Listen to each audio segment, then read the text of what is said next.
Halo Bapak Ibu, para pengoprek Arkas dimanapun Anda berada, semoga Anda semua selalu dalam keadaan sehat walafiat tentunya. Nah, kali ini kita akan membahas perbedaan antara SPJ tunai dan SPJ non-tunai, serta bagaimana cara menginputkan SPJ non-tunai itu di BKU Arkas. Mudah-mudahan nanti pembahasannya dapat memberikan gambaran, terutama buat Bapak Ibu yang baru mengelola laporan dana BOS. Oke, untuk itu langsung saja deh kita ke pembahasannya. Nah, Bapak Ibu, ini adalah tampilan buku kas umumnya. Saya buka buku kas umum bulan Maret sebagai ilustrasinya. Di BKU bulan Maret ini, saya sudah menginputkan pendapatan transfer atau transaksi penyaluran dana BOS ke rekening sekolah. Nah, ini ya. Nah, adapun cara penginputan pendapatan transfer ini, kita sudah membahas hal ini di video-video sebelumnya. Bagi Bapak Ibu yang belum tahu atau masih ragu, silakan tonton lagi aja.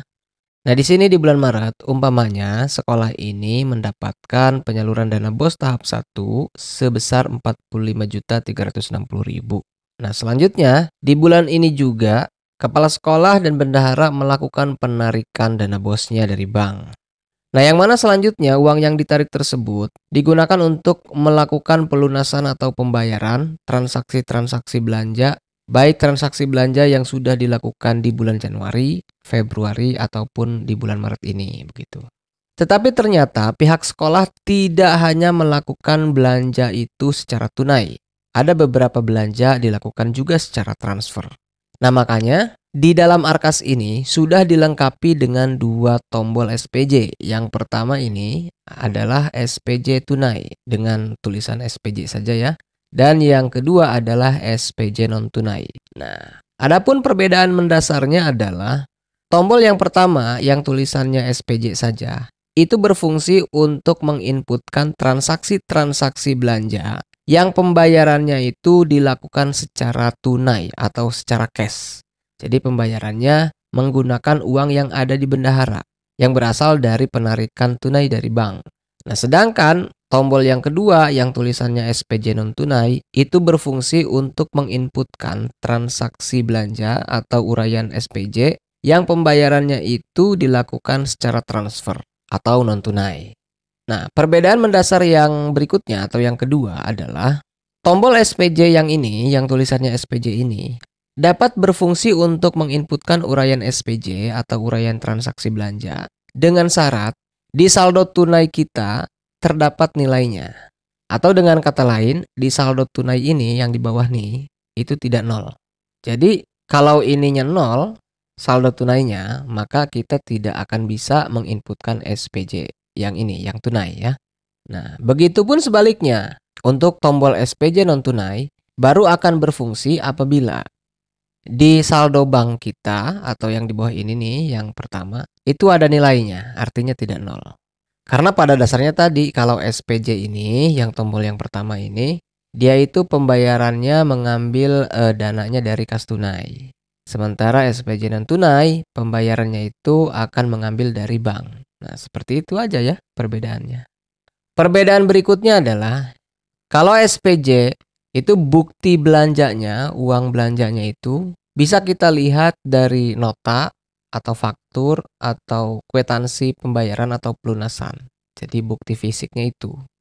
Sementara SPJ non tunai bisa melalui invoice dari rekanan toko yang jadi tempat kita belanja, atau bisa juga melalui rekening koran. Nah, di rekening koran nanti akan tertera berapa nominal uang yang sudah sekolah keluarkan untuk membayar kegiatan belanja dengan cara transfer. Nah, pokoknya seperti itu. Agar lebih bisa mudah difahami, kita praktekkan kedua-duanya. Nah, di sini di BKU ini uangnya kan belum ditarik ya. Jadi posisinya ini baru ditransfer oleh pusat ke rekening sekolah kita. Jadi posisinya ini masih di bank, belum ditarik. Nah, artinya kalau masih di bank, kita belum bisa melakukan SPJ tunai. Yang bisa kita lakukan hanyalah ini SPJ non tunai. Nah, ceritanya di bulan Maret ini kepala sekolah ataupun bendahara menarik uangnya, tetapi tidak semuanya. Di sini saya contohkan akan kita tarik tunai sebesar 40 juta rupiah. Kita klik tarik bank, Kemudian jenis penarikannya pastikan tarik tunai. Lalu silahkan pastikan tanggal transaksinya ini sesuai dengan yang tertera di rekening koran ya. Nah, misalkan di sini saya contohkan di tanggal 23 dengan jumlah sebesar 40 juta rupiah. Nah, sekali lagi untuk tanggal transaksi dan jumlah itu datanya kita bisa lihat dari rekening koran. Setelah dipastikan benar, kita klik OK. Nah, ini ada warning. Jadi hati-hati dalam proses tarik tunai, store tunai ataupun pengembalian dapat mengakibatkan anggaran tidak seimbang atau unbalance. Apakah ingin dilanjutkan? Kita klik ya. Nah, ini adalah uraian transaksinya. Tarik tunai 40 juta rupiah nilainya untuk mengeluarkan uang dari banknya ya sebesar 40 juta rupiah, dan yang di bawahnya ini adalah uraian kedua dari proses penarikan tunai, yaitu pergeseran uang di bank. Nah, ini untuk menggeserkan uang yang diambil tadi dari bank ke posisi kas tunai yang dipegang oleh bendahara. Nah, makanya bisa kita lihat di bawahnya. Di saldo bank sekarang berkurang, sisanya hanya tinggal 5.360.000. Nah, sementara di saldo kas tunai ada nilai sebesar 40 juta rupiah. Oke? Nah, dengan kondisi seperti ini, maka kita sudah bisa melakukan transaksi baik itu SPJ tunai maupun SPJ non tunainya.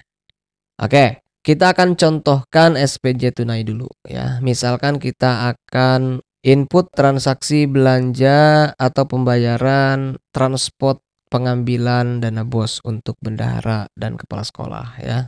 Nah, biasanya setelah penarikan itu kan sekolah mengganti uang transport yang digunakan oleh kepala ataupun bendahara dalam rangka perjalanan dinas ke bank gitu. Kita SPJ-kan untuk transaksi itu ya. Kayak kita klik SPJ yang tunai yang ini. Nah, selanjutnya sekolah mengganti transportnya itu di tanggal berikutnya, di tanggal besoknya. Nah, jadi tanggal 24 lah, misalkan kita gunakan tanggal 24 Maret. Oke. Kemudian kita pilih rekeningnya. Rekeningnya perjalanan dinas ini ya. Lalu kegiatannya ya. Kegiatannya kita pilih kegiatan ini. Transport pengambilan dana BOS di bank. Nah, yang ini. Tulisannya seperti ini karena di kertas kerjanya, di penganggarannya saya buat seperti ini. Mungkin di Arkas Bapak Ibu sedikit berbeda redaksinya. Tidak apa-apa, yang penting maksudnya itu gitu ya. Oke, nah ini nilainya 200.000 ya. Kita pilih. Kemudian kita isikan sisa volumenya atau volumenya, keterangan volumenya. Di sini di anggaran atau di RKS-nya atau di kertas kerjanya saya anggarkan untuk 2 volumenya, 2 orang perjalanan. Karena penarikannya dilakukan oleh 2 orang, yaitu kepala sekolah dan juga bendahara. Bagaimana kalau yang nariknya itu cuma 1 orang, hanya bendahara saja misalkan. Berarti di sininya 1. Tetapi kalau lengkap pengambilannya itu dilakukan oleh kepala sekolah dan bendahara, ya di sini 2 begitu ya. Oke, kita inputkan 2 sajalah. Kemudian harga satuannya saya tidak kurangi, sama saja dengan penganggaran. Nah, selanjutnya kita klik OK saja. Transaksi perjalanan dinas tidak ada pajak ya. Oke, kita klik OK saja. Nah, ini adalah uraian SPJ-nya. Yaitu transport pengambilan dana BOS di bank, uraian kegiatannya ya. Nominalnya 200.000. Maka 200.000 ini mengambil dari kas tunai. Nah, perhatikan di sini. Di kas tunainya berkurang sebesar 200.000 rupiah. Yang tadinya 40 juta kan. Sekarang tinggal 39.800.000. Artinya SPJ tunai ini bisa kita inputkan transaksinya apabila di sisa tunainya ini ada angkanya atau ada nilainya.